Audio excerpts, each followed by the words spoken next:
Shalom jemaat Tuhan, saya Pastor Yer, selamat datang di Kingdom Devotion. Hari ini kita akan memulai perenungan firman Tuhan kita bersama-sama daripada kitab 1 Timotius. Ketika kita belajar daripada surat-surat yang dituliskan oleh Rasul Paulus pernah menuliskan sebuah surat personal, surat yang bersifat pribadi.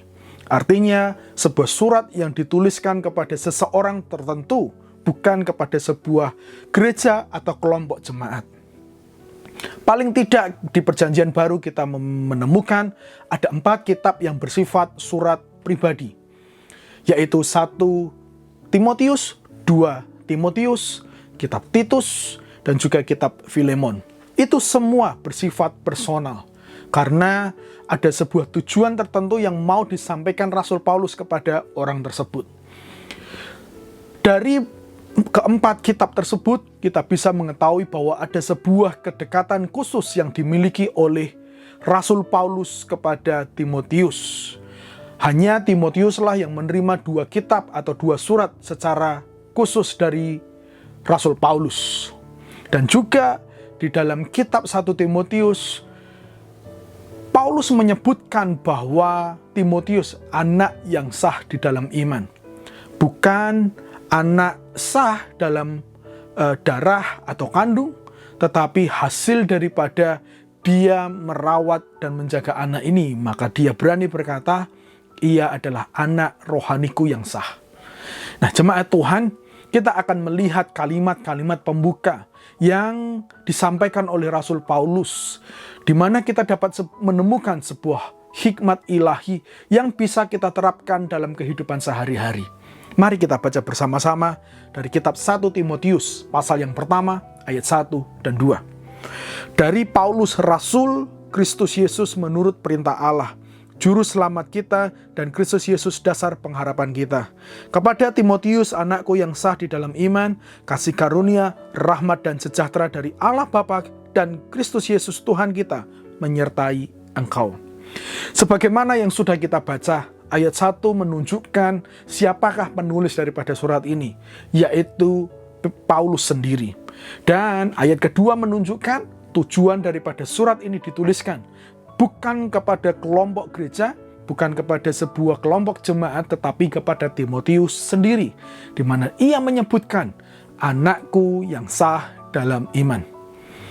Di ayat pertama kita bisa melihat sebuah cara yang unik yang dia sampaikan mengenai dirinya, di mana Rasul Paulus memberikan gelarnya dan otoritasnya di dalam penulisan surat tersebut. Rasul Paulus menuliskan dirinya, menuliskan ini sebagai seorang rasul. Tadi dikatakan dari Paulus, Rasul Kristus Yesus menurut perintah Allah. Dia menunjukkan gelarnya dan otoritasnya sebagai rasul. Unik karena tidak biasa dia menyebut dirinya sebagai rasul, karena dia sering menyebutkan dirinya sebagai hamba Tuhan, yang diutus Tuhan dan seterusnya. Namun secara khusus dia memberitahukan kepada Timotius bahwa dirinya menuliskan ini sebagai seorang rasul. Dia memiliki otoritas dari Tuhan untuk menyampaikan sesuatu kepada Timotius. Dia tidak sedang sombong, dia tidak sedang mau angkuh, dia tidak mau sedang dihormati, tetapi dia mau menyampaikan bahwa ini bukan dari seorang pribadinya, tetapi dia mau menyampaikan pesan firman Tuhan kepada Timotius, dan Timotius harus tunduk kepada surat tersebut. Hikmat apa yang dapat kita pelajari? Jemaat Tuhan, seringkali ketika kita dekat dengan seseorang tertentu, maka ucapannya, perkataannya seringkali kita tidak lagi anggap berbobot karena ada sebuah kebiasaan atau ada sebuah hubungan yang dekat sehingga kita merendahkan atau tidak lagi berbobot apa yang ia sampaikan. Itulah yang sedang disampaikan oleh Rasul Paulus, di mana Timotius harus melihat, memandang apa yang dia sampaikan itu bukan dari dirinya tapi firman Tuhan. Kita perlu berhati-hati meresponi firman Tuhan yang kita dengar dari orang terdekat, karena seringkali kita meresponi firman Tuhan yang kita dengarkan dari orang terdekat itu dengan cara negatif. Respon negatif seringkali kita lakukan karena kita tahu persis siapa yang menyampaikan, bagaimana kehidupannya, apa yang ia kerjakan. Dia bukan orang lah yang sempurna.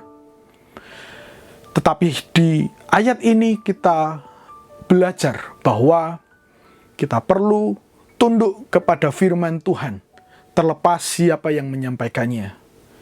Mungkin orang yang menyampaikannya tidaklah sempurna, tetapi firman yang disampaikan itu sempurna, berkuasa, dan sanggup membawa keuntungan dalam kehidupan kita. Jemaat Tuhan, hari ini saya mengingatkan, mari kita tunduk kepada firman Tuhan. Bukan ditentukan siapa yang menyampaikannya, tapi biarlah karena firman Tuhan saja itu yang perlu kita taati, kita perlu ikuti, karena firman itu sempurna. Saya akan tutup dengan satu ayat. Yohanes 15 ayat 10. Jikalau kamu menuruti perintahku dan kamu akan tinggal di dalam kasihku, seperti aku menuruti perintah Bapakku dan tinggal di dalam kasihnya. Jadi, ketundukan diri terhadap firman membawa sebuah keuntungan dan berkat bagi kita semua. Kita masih dalam perlindungan kasih Allah Bapa, Tuhan kita. Mari kita tutup dengan doa.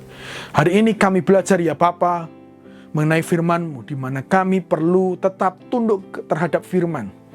Terlepas siapapun yang menyampaikannya kepada kami. Ampuni jika selama ini kami memandang rendah setiap firman yang disampaikan orang terdekat kami. Karena kami tahu persis bagaimana kehidupan mereka. Karena kami tahu persis bahwa mereka bukanlah orang yang sempurna. Ampuni kami jika kami memandang orang yang menyampaikannya. Mulai hari ini, kami mau memandang firman itu dari Kristus saja. Kami mau memandang firman itu sebagai firman yang hidup, sebagai firman yang berkuasa, yang sanggup membawa perubahan dalam hidup kami. Terima kasih ya Tuhan, ajar kami untuk bisa terus memandang kepada Kristus dan taat terhadap setiap firman-Mu. Dalam nama Yesus, haleluya. Amin, amin. Jemaat Tuhan, mari kita tunduk terhadap setiap firman, terlepas siapapun yang akan menyampaikannya. Tuhan Yesus memberkati. Sampai jumpa minggu depan.